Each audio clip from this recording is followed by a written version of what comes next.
Come gather round, people, wherever you roam, and admit that the waters around you have grown, and accept it that soon you'll be drenched to the bone. If your time to you is worth saving, then you better start swimming, or you'll sink like a stone, for the times they are a-changing.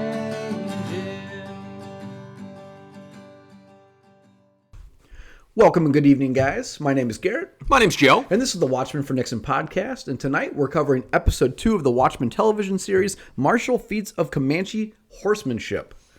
I like this episode, Joe. I did too. But I actually like this better than the first episode. That's where we differ. Obviously, this series, I think, is already very strong. So when I say I did not like this episode as much as the first, I don't want that to be a negative about it. It's just that first pilot episode really grabbed my attention, and this was still a good follow-up. I get it. You hate it. It's fine. No. Stop trying to sugarcoat it. Yeah. No, I'll tell you, there's little nuances of why I really liked this episode. I think the first episode was an amazing come-out-the-gate moment for the show. Very much so. Especially if people were worried. I think it put a lot of people's worried to bed. Yeah. I think people are on board. I think outside of his Dark Materials that's coming, which I think people are excited for, I think that this is, the number one show, I think, coming, or at least on until Westworld hits.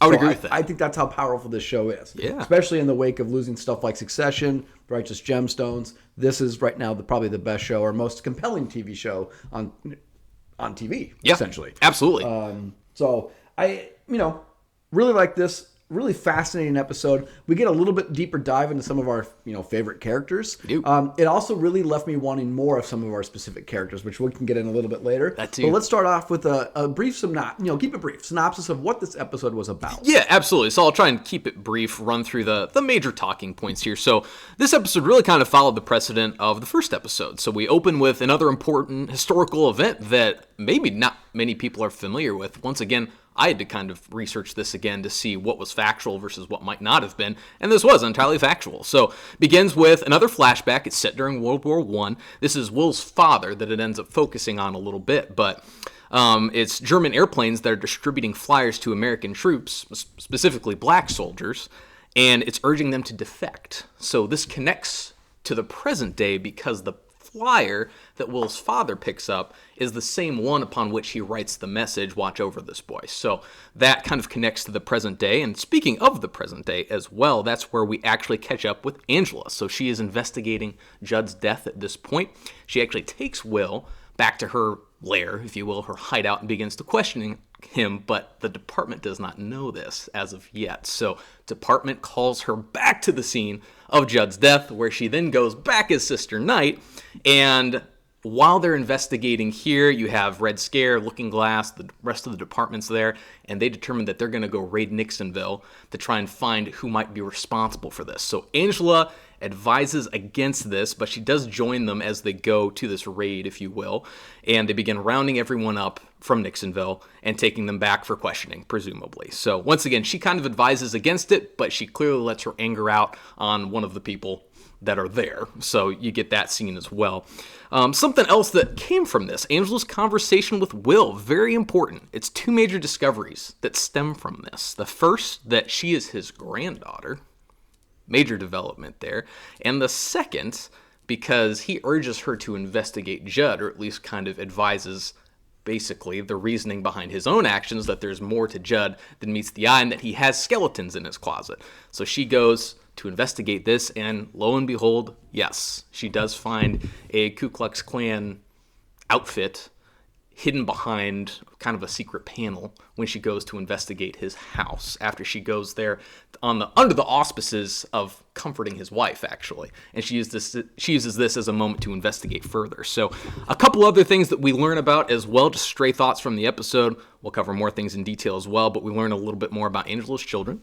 And then, of course, we catch up with who we still assume to be Veidt, although we haven't technically received confirmation yet, but we know it has to be.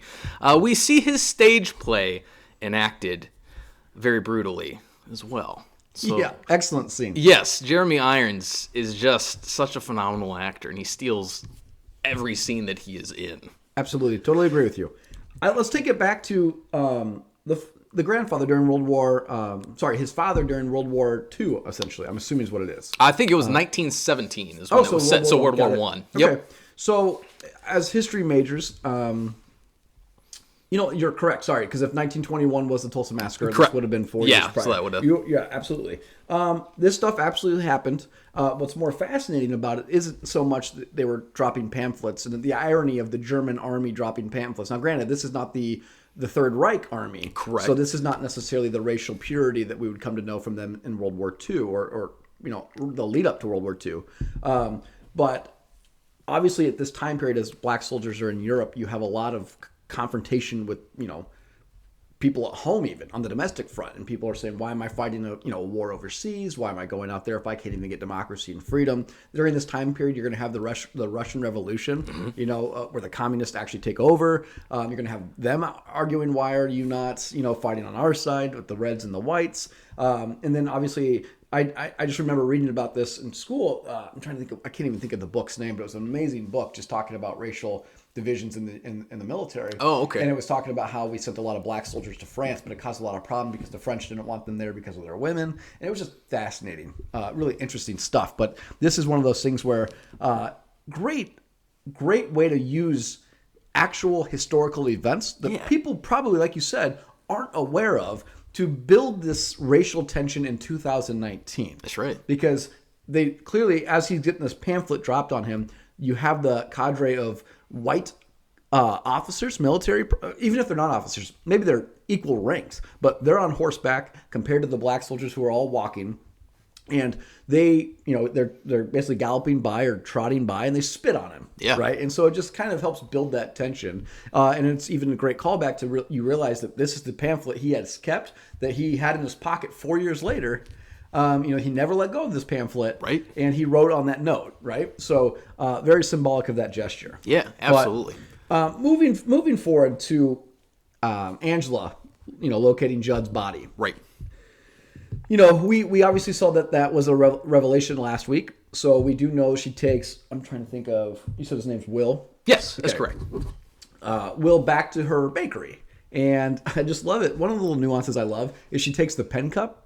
She dumps the pen cup, fills that with coffee, and that's what he's going to drink. It says world's best mom, I think, on it as well. Yes, I love all these little subtleties. Just fascinating. But like you said, what's really telling is she doesn't tell anybody about the body. She doesn't tell anybody about Will. So the question is, does she mistrust her own police force? Yeah, I think there's definitely a precedent that's being set here that she knows she needs to play all this pretty close to the vest, and that with the series of events unfolding as they are, she's trying to get out ahead of this and be one step ahead of everybody involved. Because I don't think that she trusts everybody within the department or otherwise. Well, and this comes this comes before she knows of Judd Crawford's arguable past. Yes, now. That's true as well. So obviously she already has that mistrust. I do also find it interesting that she's not contacting people like Red Scare.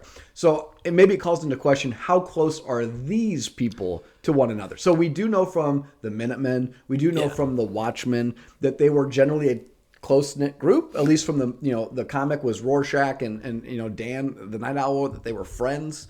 I think it calls into question, are they as connected in this present as the characters were in the comic book previously? Sure, and I don't think that they are, but I would actually argue that, at least to a certain extent, the original Watchmen as well were probably more fragmented than we think. Like, obviously, they teamed up to fight crime as vigilantes, but just through the series of events that unfolds, even in the movie depiction as well as the comic books as well, you see that it's not like the Avengers we're talking about here. And even that's a poor example because the Avengers fight each other as well. But you can definitely see that this group can fragment probably very easily because they have such different approaches to things.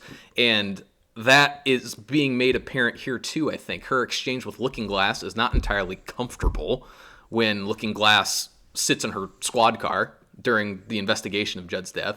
Red Scare, you can tell he's probably maybe the most unhinged of this group, I would say, as well. So once again, their tact and how they go about doing things, it might all be on the same side, at least so far. But I think the precedent's being set very much so that they're going to butt heads. Yeah. No, I don't think you're wrong. I think it will be fascinating because I think there's going to be, and we can go into this a little bit later, maybe some conflict with Looking Glass in Sister Night. So we can come to that theory, or hear your argument for that in a little bit. Sure.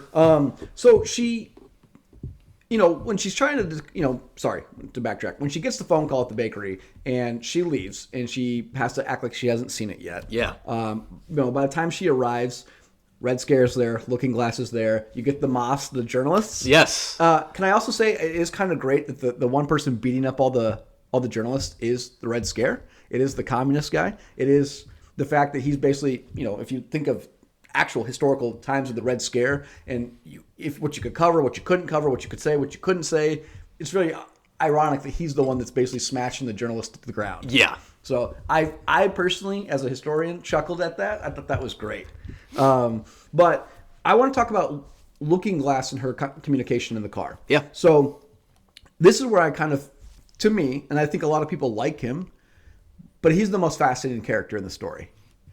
I think he's the best character, and I want more of him. Yeah. I also really want more of Red Scare, but I'll get to that in a second. But when he sits down and he pulls his mask, he doesn't even take his mask off to reveal the identity to her. Correct. And it kind of makes me question, do they really know each other's identities? Yeah, it made me question that too. And watching this made me want to go back and rewatch the first episode too, to try and see if there is a scene in there where they've fully revealed their faces. And I think the only person they do that with is Judd on individual occasions. Correct. So I don't think they necessarily do know. Well, we also who don't each know other if Judd hung out with Looking Glass or Red Scare on a personal basis. That's true. We do learn that there is a connection to them post the White Knight, which maybe made their bond stronger than, for instance, Judd with any other vigilante. True. So we do know that Sister Night was friends on a personal basis with Judd Crawford and his wife. So I don't know if Looking Glass would be the type of guy that's going to Oklahoma play and sitting in the front row. Right. But he does pull up his mask halfway and he starts eating, which he also does later in the film, which is reminiscent of Rorschach. It is. But it's the way he talks in this that he reminds me that he is the Rorschach stand-in. Absolutely. And you had a great observation of kind of our mirror characters, if you will, in this new group of vigilantes compared to the original group. Well, not the Minutemen group, but the original group we view as the Watchmen, essentially. Yeah, no, and because there's a great callback to the Red Scare and the way he is, as far as being just abrasive and almost like a loose cannon. He's the stand-in for the comedian. Absolutely. And which is great because not that the comedian was, joking, ha-ha, funny, but the Red Scare is very funny. He doesn't mean to be, but he is. There's also a really great scene here where they are pulling him down from the tree, and Sister Night is basically hugging him. Yeah. Judd.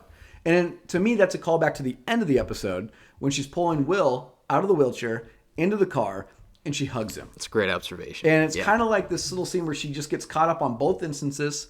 Maybe it's the passing of one father figure to a new potential father figure, or father figures that she's never had.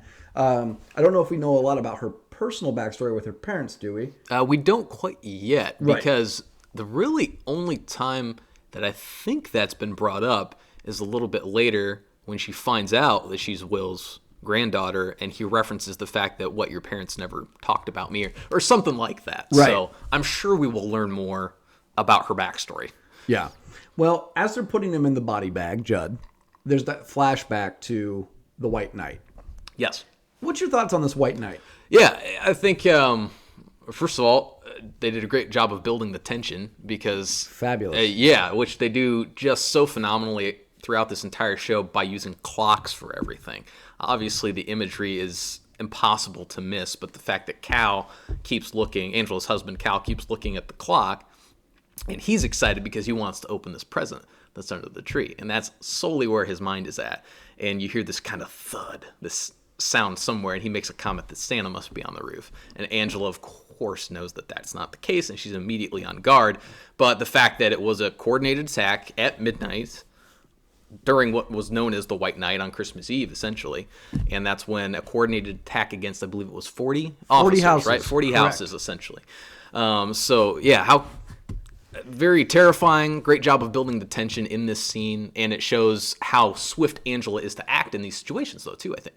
I agree with you. I have a couple questions about this, so maybe you can either offer clarity to me or just offer an opinion on where you think I am right or wrong. I have a question on what her husband does. Okay. And why he's not a superhero action star. So I think his name is Mateen. He's going to be in the new Matrix. He was in Aquaman. He's generally, every time we see him, he's in an action flick. He seems to just be a regular stand-in domestic dad, which is fine. It's just kind of out of every character I've ever seen him play so far, that I've seen him play. And I haven't seen a lot of him, but I just know that he's a very physically fit, big dude. He gets pushed out of the way. When she's shot and that guy, the 7th Cavalry member, is walking up with the double-barreled shotgun, he's nowhere to be found. Right. So I'm just curious why he never intervened. Yeah, I think that with his character, it's an important way for us to view as the rest of the audience kind of in his shoes in a way as well. So in this particular series, yeah, sure, he's obviously physically fit. He seems like somebody who would probably be able to handle himself. But at the same time, there's a bunch of people in real life that are physically fit that are not trained military service members or police officers. So absolutely. In a firefight, he might not be just ready to fight back in that particular circumstance. Now, I'm not trying to say he wouldn't protect his family. I absolutely believe that Cal would. And it speaks to him as well, his strength, when in the first episode, Angela hands him a handgun and says, if someone approaches, shoot them before they get to the porch. So, I mean, it's a brutal thing that she says there, but I think he's willing to step up and obviously protect his family if need be. So this is simply, I didn't read it as anything beyond the fact that we're supposed to be focusing on Angela during this scene. So and that's fair. She pushes him out of the way so that she can get to cover, and she starts fighting back against the 7th Cavalry members entering their home. So I didn't view it really as anything against Cal. I just viewed it as a fact that this scene is supposed to be happening very quickly, very suddenly, and that we're supposed to be focusing on Angela's perspective on that. Do we know what Cal's occupation is yet? I don't think we do. Okay. Now, you had a great transitional argument here. So take the transition for me, because I want to come back to what transitions. Sure. So this is also some foreshadowing, and I posed the question to you, Garrett, before our episode, if it was supposed to be Judd or just calling into question Judd's kind of motives behind everything. But what I mean by this is when a 7th Cavalry member, there's a second one, it seems like, who approaches Angela, points a shotgun at her head, and then right before he's able to fire, it kind of cuts scenes to Judd, and she's opening her eyes, and it's Judd standing over her in the hospital bed. Now, Judd's patched up at this point, of course, and this is technically before we get the scene where she discovers, the robe in his house. But it's very clear foreshadowing even at that point that something is not right here. And what's your take on that? Did you think it was actually him, or it's just foreshadowing? No, I think it was foreshadowing him. I don't think it was him, and that was kind of my next question. First off, we were obviously right, and I don't think that we were the only ones to probably think this, that were covering or watching the show, that he's clearly not on the up and up, right? That he's this very large house, he's doing cocaine, he's not wearing masks. There's something off with him compared to everybody else in this show. Right. Now, I did like the fact that they showed that he did have the bullet holes in his arms, because that's a callback from the first episode when he's taking his shirt off, or putting his shirt on, I should say, before he uses Looking Glass's face as a tie mirror, basically, and he's got the scars there. My question about Judd Crawford and his involvement in this is he involved at this time in the 7th Cavalry, or we assume he's involved in the 7th Cavalry? He might not be involved in the 7th Cavalry. That's true. It might not be the 7th. Yeah, it might not be the 7th Cavalry. That's the robe could belong to his father. Also that. There's a picture of him and his father's a cop. There on that robe, there is a police badge. Yes. That could very well be his father's robe. So, although my instinct is to say Judd Crawford is an absolutely corrupt person, and he's a racist, and he's a KKK member, essentially, it's very possible that maybe he loves his father, and that belongs to his father. So there's part of me that wants to say that there's going to be a thing at the end of this where maybe there's a slight percentage that probability he can come out and he's actually not the person we now think he is. Sure. But my question is, if he is the person right now that we are thinking he is, what is his involvement in the White Knight? Was he a part of this? Did he shoot himself in the shoulder to 2 parts where he knows he's not going to die, and that way it looks like he's wounded? So I called into question a lot of that once it transitions to him in the hospital bed. Sure thing. So just I want to clarify too, are you thinking at which point did he potentially, because we're still theorizing about this at this point, but at what point did he become involved? So was it prior to the White Knight, and did he perhaps help plan it, or was it circumstances following that he had kind of to be forced into a situation to work with? So if I had to put money down as a betting man, I would say he helped plan the White Knight. I'm in agreement with you. Okay. Yes. Now, that's assuming that there's not that 1% probability that actually is his father's robe. And again, I only say that because the picture, they always hang on the picture. They do. And that robe yes. had a police badge on it. I would find it very odd that this guy would be walking through town with a robe with a police badge right on the dead center of it. And I'm assuming he, as the police chief, has his own badge on his person at all times. Right, well, the badge is falls actually on right. it. So, Yeah. so that's not his badge that we know of. So again, I just want to leave it the probability that I'm not saying he's 100%. I'll just say he's 99%. Okay, clan member. Sure. So, and yeah, I'm in agreement with you there. I think that he probably is involved prior to the events of the White Knight. The one potential counter argument is the fact that I think it's after the events of the White Knight that then for 3 years nothing happens. right. So, is there something that occurred then as a result of that? Did he make a deal with them that leads to his involvement or something along those lines? So, Well, I who think knows? that Senator Keene is going to be a play in this as well. I agree with you there, too, and yes. we'll come back to him in a little bit. I want to talk though. So we do know that her partner Doyle was killed, Yes. and This is where we get some more answers. I don't Yeah. think his wife was killed, but I think she basically became mentally unstable. Yeah, I'd have to go back and rewatch that So part. Angela and Cal take their children, and that's why they have an interracial family. And Looking Glass even makes a comment about that when they're back in the squad car. And she kind of triggers her for it, kind of sets her off a little bit on that comment he makes. And she kind of says that he's basically a horrible person or a very cold person, which she remarks, "Why am I crying?" Of course, we don't get to see it, so whatever. We don't really know that. Again, call back to kind of Rorschach as far as being that little bit more emotional than maybe we thought his character would be. But I thought that was pretty interesting. But let's fast forward here. Red Scare and them giddy everybody up, and they go to Nixonville. Yeah, he rounds up the cowboys and they go out to Nixonville. This scene was great. There is a bottle. First off, Red Scare standing on the cop car, just basically yelling at everybody. Yeah, with his tracksuit and His his red ski mask that doesn't really fit. that doesn't fit. Yeah, I mean, You can definitely tell who he is. yeah, exactly. There's a callback to the original, or at least the Watchmen movie. It's when Night Owl and the comedian are in Archimedes, and they're trying to disperse a crowd, and somebody throws a bottle. I think it's a Molotov cocktail. I in the think it movie is, yeah. At Archimedes, and it blows up. And he goes, "F this," and jumps to the bottom of it and just starts blasting away at people. That's kind of what happens here. It's clearly a standoff. There's clearly a bottle thrown that hits the cop car, and it just ignites Red Scare and the rest of the cops, and they just charge in there and start beating everybody. Yeah.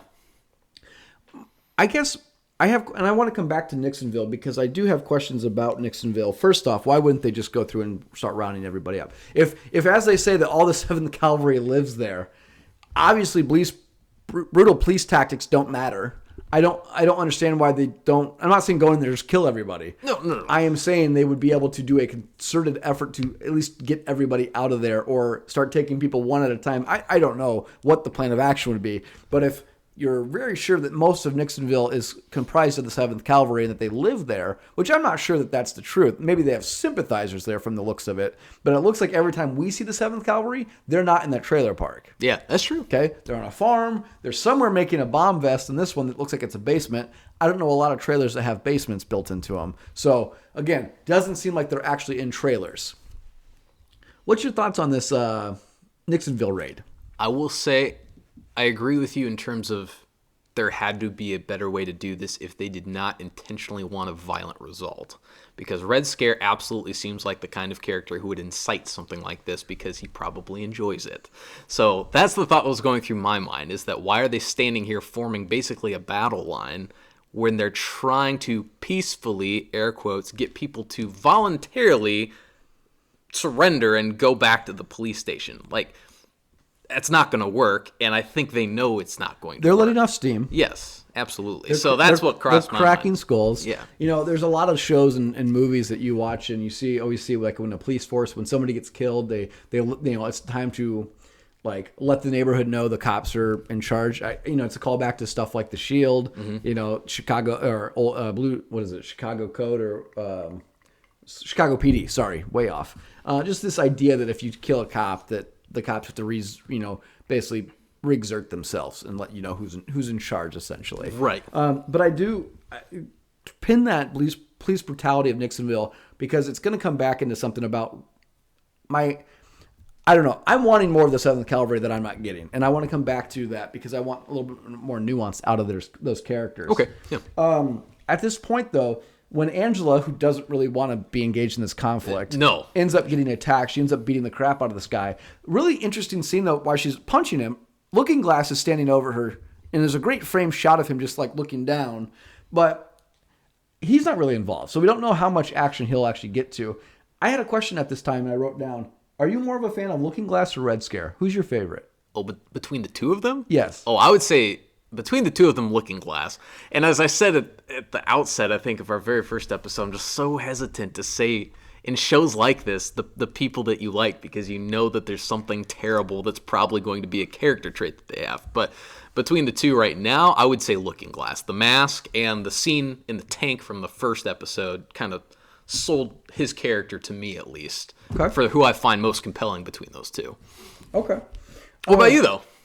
I'm a Looking Glass guy. I really think that there's something that's going to be methodical about him. Yeah. I think he'll play a much bigger role in the next, like in the season to come. I think Red Scare is great. Who's to know if Red Scare survives this? He seems like a guy that would be able to get taken out because he's very brash. He's very upfront. But he's like, he is their battle tank, right? He's their commando. The way they're engaging the farm in the very first episode, and how decked out he is. He's got grenades, it looks like. He's just fully like ready to go to war. Yeah, true.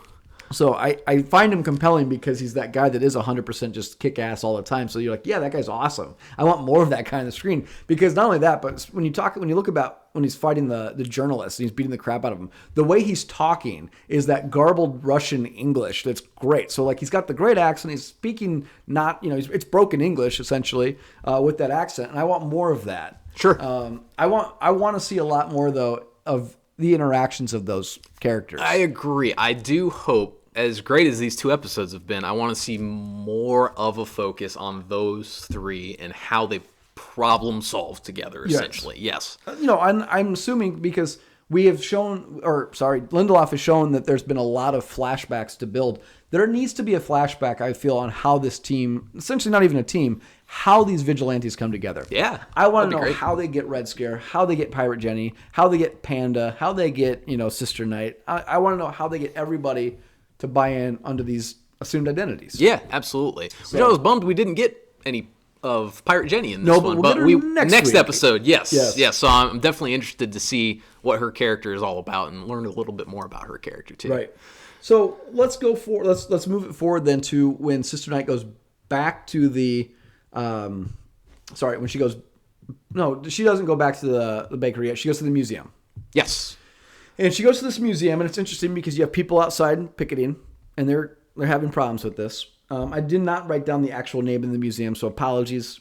But she ends up finding out about Black Wall Street, Tulsa Massacre. She ends up taking the DNA swap from the cup that Will was drinking out of. I found this interesting because the Red for Rations is what they're yelling about outside. I'm curious how much of the Tulsa race riots was she aware of? And I think that that's an interesting component too, because obviously we know that there's a lot of people, just everyday people, that don't know about the Tulsa race riots. I'm very curious how many black people outside of Tulsa also know about the racial riots in Tulsa. And I'm sure that the numbers are way more in their favor to know about it, but I would think, how do you know how much it impacts you? So even though she's in this museum about basically racial crimes, racial history, how much of it is she aware of herself? Sure. And I think that that's a fair question, because her grandfather's going to have gone through a lot of stuff that she's not going to go through, but then she's going through her own battle too at a time that he might not be going through it, So I find that fascinating. And I wrote a couple things down here. My question was how much aware she is Tulsa Night. After this, she goes home. The kids are dressed for Halloween. The little nuances of the owl and the pirate. Yep. Callback. But we get a little one-on-one with Topher. What do you think of Topher? Yeah, so this scene was great. This was one of my favorite scenes, actually, in this episode, was the fact that Angela is not going to bullshit with him. That she respects him enough to tell him what occurred, as she would any other adult, essentially. She just sits down, tells him what happened to Judd. His response, though, is very interesting. So you can see how he's trying to process this and the horrors that he's witnessed, that he remembers, that maybe his younger sisters do not. So the fact that when she tells him that she phrases that as your Uncle Judd died, and he replies that, well, he wasn't my real uncle, and then something along the lines of that, people die, or does he say police officers die, or something along those lines. So yeah, I think it was a really powerful scene. It's obviously someone like Angela who I think views Topher as actually a kindred spirit, that they've both been through horrible things and they have that moment that they bonded over, and she treats him like an adult in a lot of ways and can convey what happened in a very blunt way to him. On top of all that, though, go ahead. No, please. No, I was just saying, obviously, what he's building, okay, which you can't ignore. No, so here's what's interesting. We talked briefly off microphone about this today, and I kind of just immediately rethought the way he's answering these questions.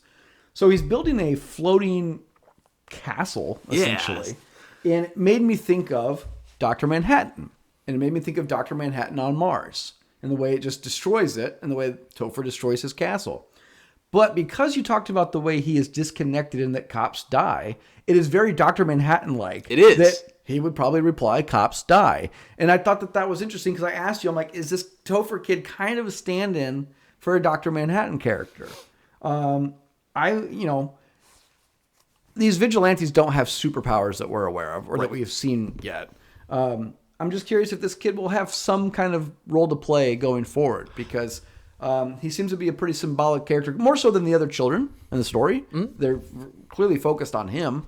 And yeah, I'm going to be interested to see where he goes going forward. Yeah, I totally agree. I think that he will have an important role to play in the plot as these events unfold. This show very clearly does not leave anything that it foreshadows just out there, or at the very least, I can assume that it won't leave anything it foreshadows just lingering out there. So the fact that he is building something, the way that he destroys it, and kind of how detached he is from hearing this news. Now, clearly, the fact that he destroys it, it does bother him. I mean, that's obviously an outlet for him when he smashes the castle. Yeah. But still, the way that he is acting kind of detached, and the symbolism of the castle, and carry over from the first episode to this one, and how he responded to certain situations from the first episode. So I think he's definitely going to have maybe even a major role to play by the end of the season. Okay. Before we go... Okay, so there's two things. Before we go to Jed Crawford's house. Yes. I want to talk to you about I want you to talk about Hooded Justice. Oh, yeah. In the supermarket. And then I want to talk about the vast conspiracy that Will says Jed Crawford's a part of. Yeah.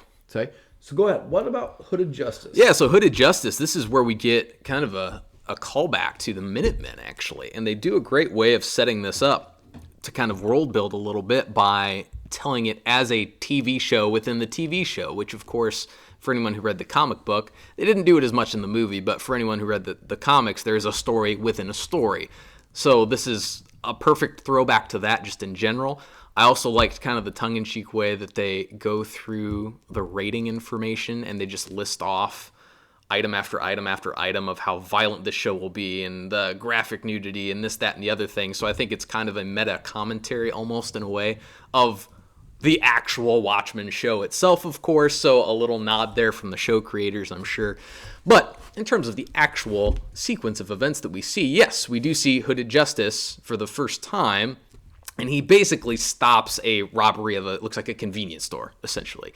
But at the end of this, what is I think most important is that we have to keep in mind that this is a show within the show, so our characters are watching this show. Right. This is something that they would be influenced by. Right. But also how brutal this is as well. So since it is a show within a show, clearly it seems like Hooded Justice is probably being revered in this case and for his actions, which obviously the brutality with which he behaves is not something that we should be supportive of necessarily. So, it calls into question kind of what they are witnessing and informing their actions for how they're supposed to behave with this. Right. But it also perfectly gets tied up with the clerk's expression. Okay. And what happens is after Hooded Justice just starts tearing through these would-be robbers, he ends up smashing the lead robber's, I guess you could call him, head with the cash register in front of the clerk. And the clerk looks terrified by this.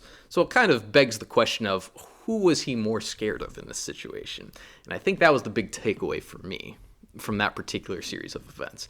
It also, once again, the fact that we see the Minutemen here, or Hooded Justice here, I think that we're going to see these episodes within episodes and get introduced to the other characters of the original Minutemen and maybe the Watchmen in general. So Hooded Justice, there's a callback that he's not dead, or he didn't die.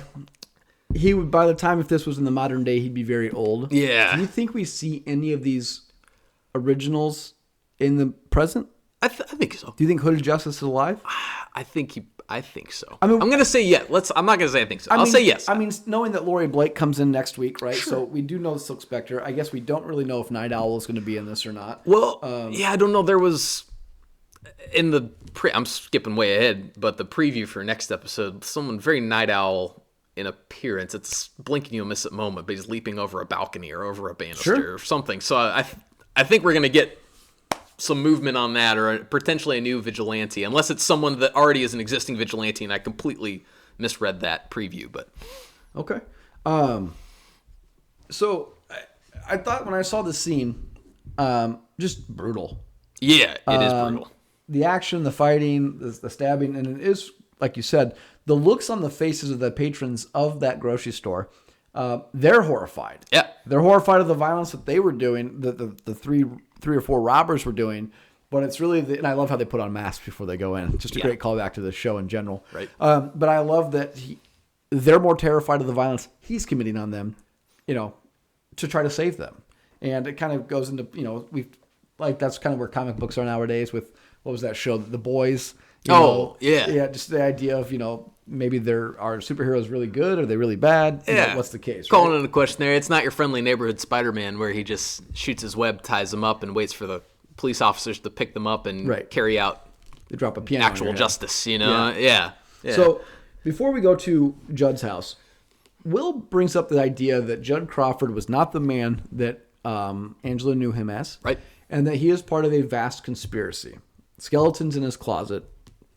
What kind of conspiracy do you think he's a part of? Yeah, so I think this is where we start to get into the overarching plot. We talked last week about how I don't think you get Silk Spectre involved. Well, she's with the FBI, actually, so Laurie Blake is with the FBI.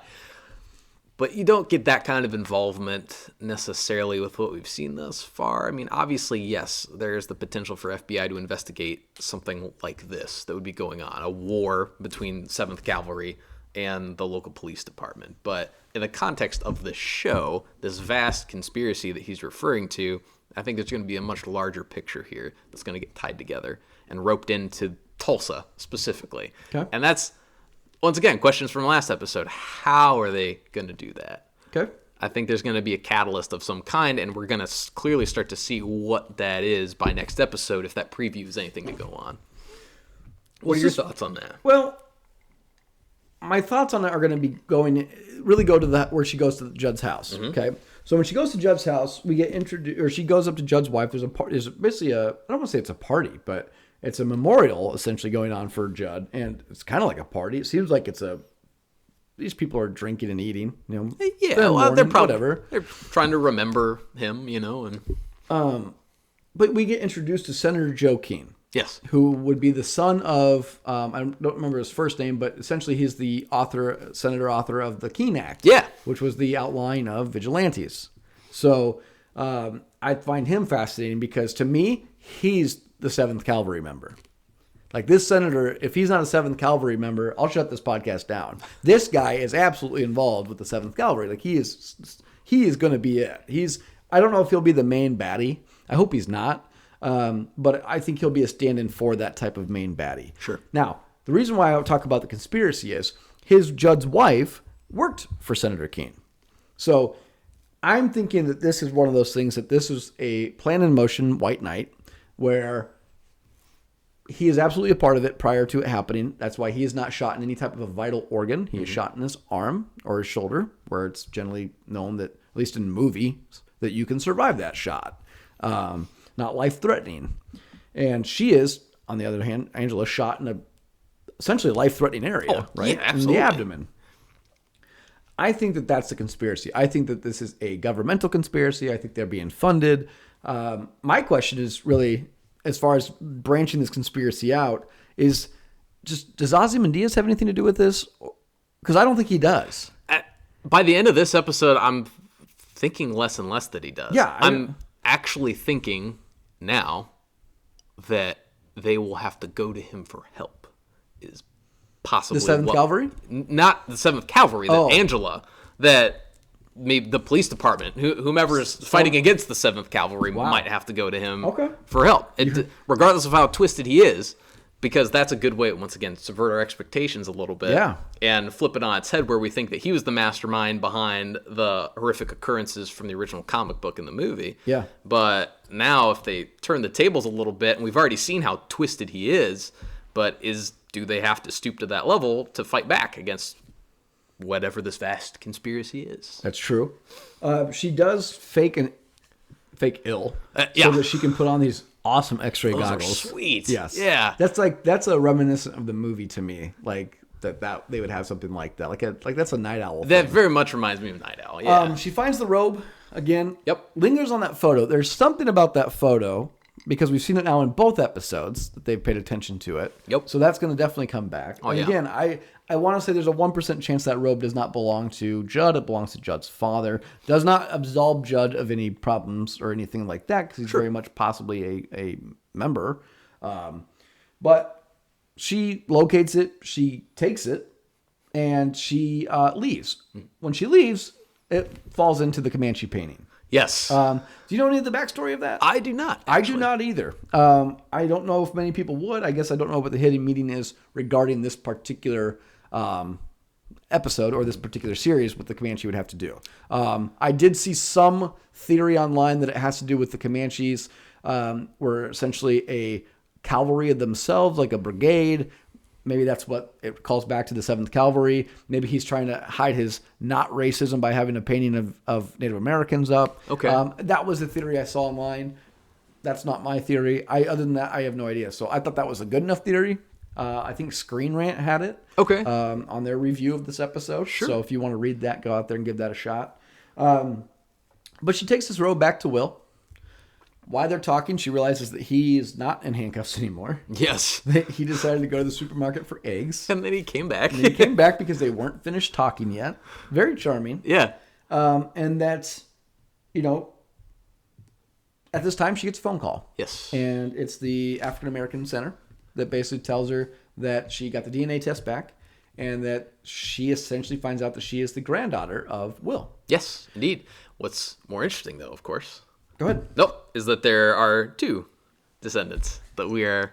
Who do you made think that aware of. other descendant is? I do not know. Who do you have any theories on this at this I do point? not.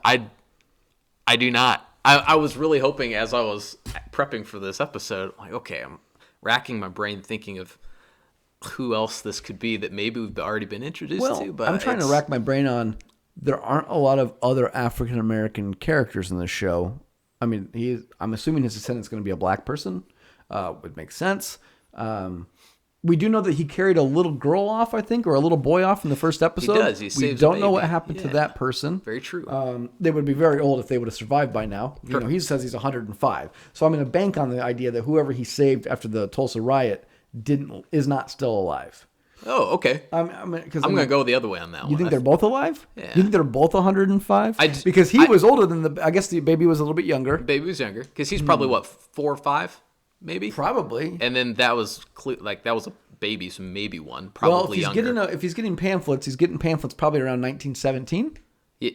Yeah, Will's father. Yes. World War. Yes. Yeah. So I mean, by the time that the actual riots occurred, where Will saves the baby, I just find it hard to believe that they would show that without that becoming important later on. Now, obviously, what it does a great job of, regardless, is it shows Will's character, even as a child, that he's willing, after these horrible events, still care for this baby. So I think it goes a long way to just, in a very short amount of time, as a child, show his character and what he's willing to do to help other people out. So even if I guess it doesn't go any further than that, I think that scene was still very powerful. But knowing this show, the fact that he does save the baby, I just have a very difficult time thinking that won't become more important. Okay. Again, I know we're going to cover Ozymandias. I want to do him at the end because he's just such a separate part of the show right now. He is. Yeah, it's We'll so cover him at the disjointed end. right now. She decides, though, that she's fed up and she's going to arrest Will. Yes. So she takes him. She does the thing where she sits him up in the wheelchair. She gives him that hug. She pauses. She puts him in the car. He does make the comment that he has friends in high places prior to her arresting him, Yeah. and that he would be out anyways.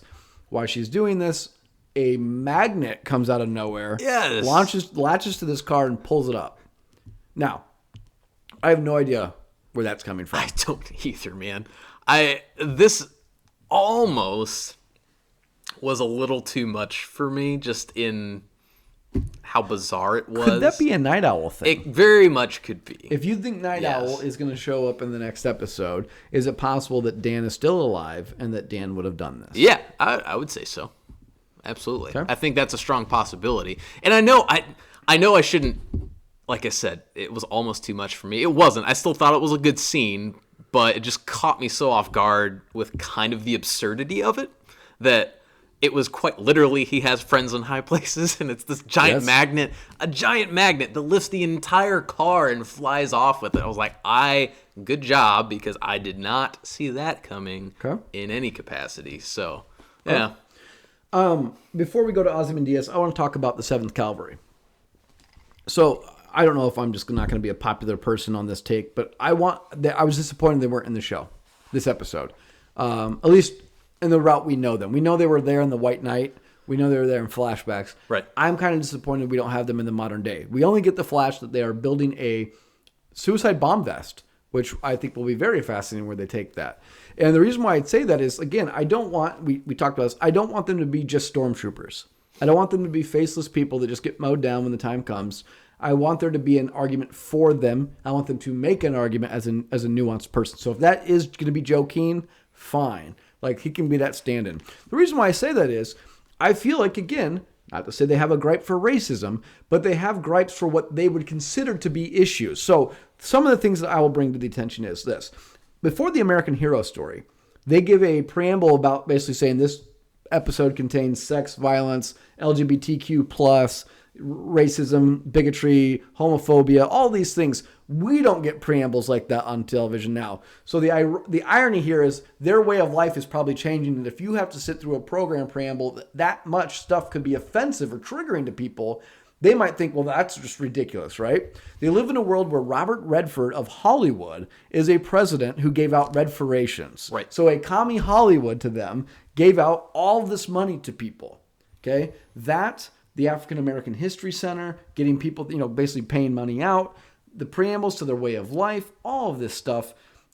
Police brutality. You want to talk about police brutality? The cops lined up outside of Nixonville to people that arguably were not violating any laws at the time outside of maybe drug use, and they marched in there and just dragged them all away. That would be no different than the equivalent of them marching to a homeless camp where there's probably also drug use and dragging everybody away and putting them in jail. That is quintessential police brutality. That's probably something that they're not fans of and why they are anti-government. Again, all of this goes into place with the fact that they had Rorschach's journal, that they believed something was a cover-up by the government, which it in fact was a cover-up by people of that squid monster.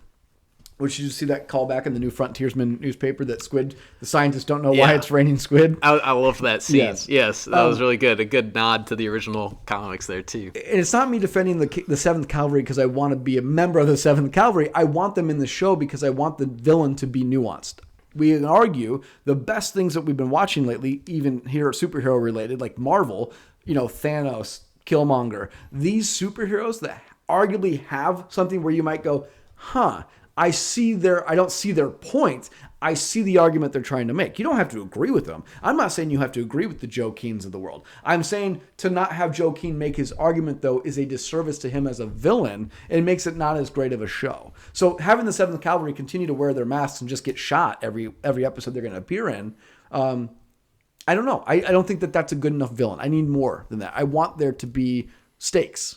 Yeah. Well, that's what I'm saying. Yeah, no, I understand where you're coming from. I think stakes obviously are very important in any story that you're trying to tell. I think you will get the nuance you are looking for, though, and I think that this episode is just simply laying the groundwork for that.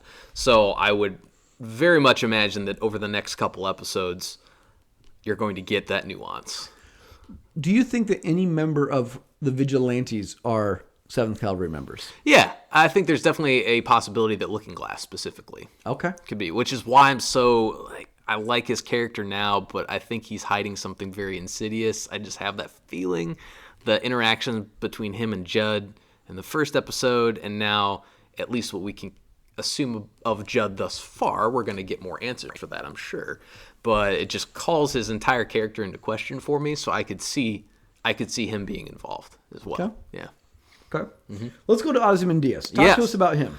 Man, Ozymandias just gets weirder and weirder. I just loved it when he grabbed that tomato. Yeah, he grabs the tomato, takes a bite, and then just crushes the rest of the tomato. So, yeah, Ozymandias, something that's great, actually, before getting to Ozymandias, I just want to say a lot about what we talked about last episode, we get answers for already.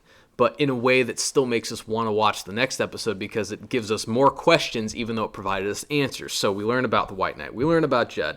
We learn about Will and Angela's relationship. We learn about Angela's kids. Creepiness taking place at Veit's Manor. So that's where we get to Ozymandias. We knew that something seemed off, clearly, in the first episode, and now we see why. So he finally finishes the play. Once again, foreshadowing as this show does a lot of, he tells Ms. Crookshanks that when they perform the play this evening, he wants real tears. And if that isn't foreshadowing in a very ominous way, I don't know what is. So then we actually cut to the stage play, and it is in fact The Watchmaker's Son, which confirming our theories that it would be about Dr. Manhattan and his creation, if you will, turning into Dr. Manhattan. That's exactly what this play is about. So it calls back the events from the comic book and the movie where he goes back for his watch and he gets trapped in the room. I don't know what force field, nuclear particle. Yeah, forgive me. Yeah, forgive me for not knowing the technical terminologies there. And then he gets turned into Dr. Manhattan.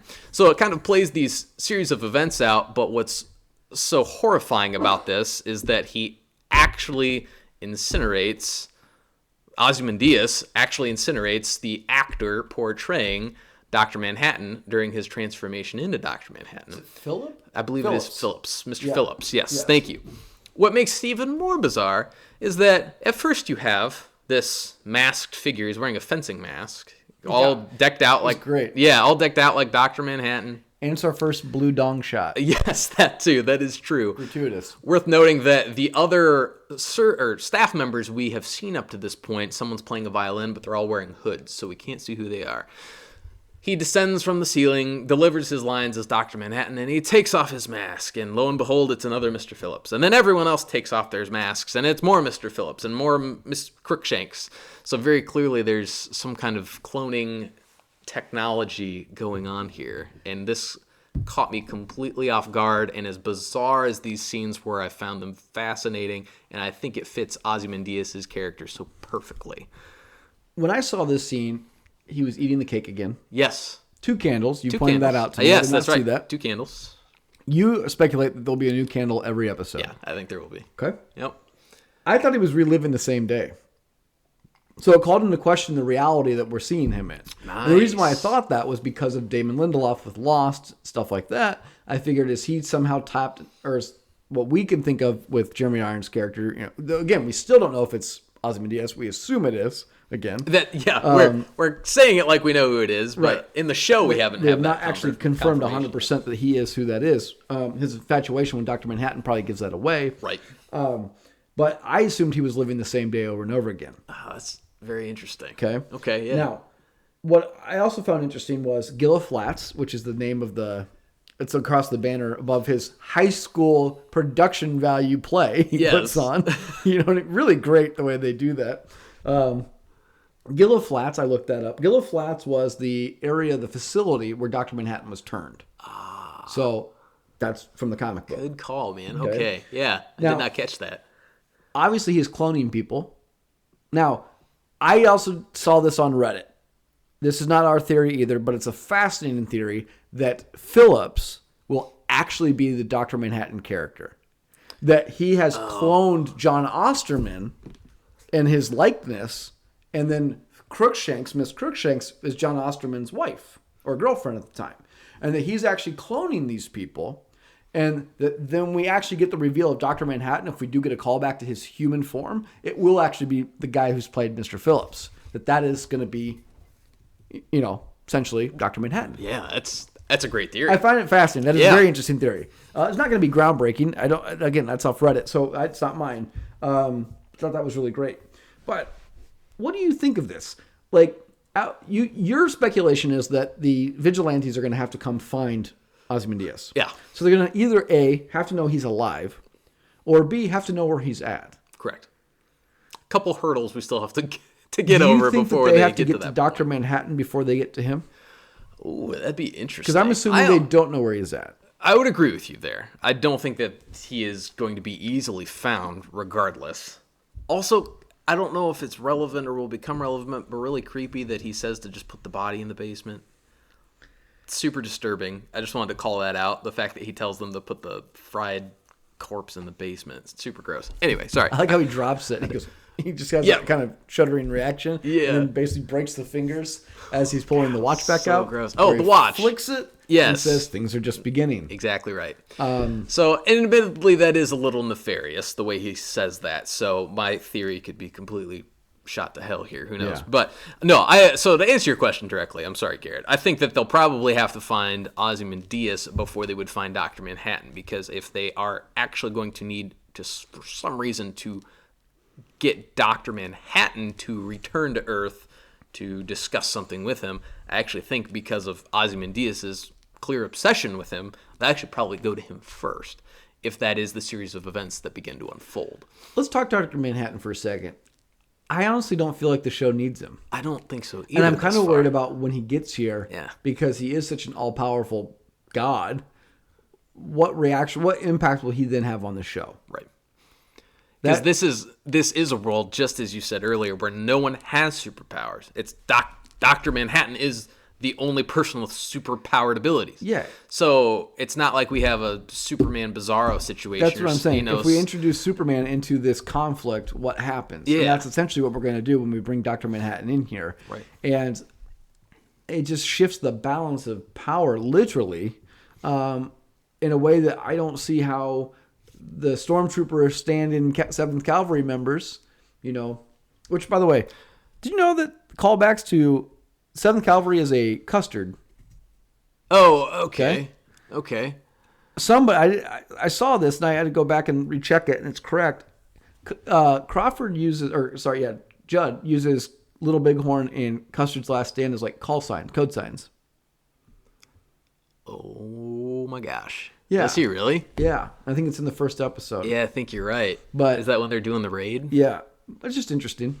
That's very interesting. Gosh, see, this is going to be one of those shows where I need to go back. You have to watch it again? Rewatch it just to catch all the little nuances. See, that's why I liked this episode more. I thought clearly the action was in the first episode. This episode, though, is much more story building. It very much is. And opens the world up a little bit. Yeah. I thought this episode was fascinating. Again, I want more of Looking Glass. I want more of Red Scare. Yeah, agreed. I just wanted to comment on Dr. Manhattan, too, and being concerned about him kind of overtaking the show or just being too unstoppable. The one thing about Dr. Manhattan that I think would make him not as integral to the plot where he breaks the plot is that he is so detached. So a lot of the other superheroes that we think of as being superheroes, they're very emotional, they're very passionate, they're very much willing to get involved for a cause that they believe in.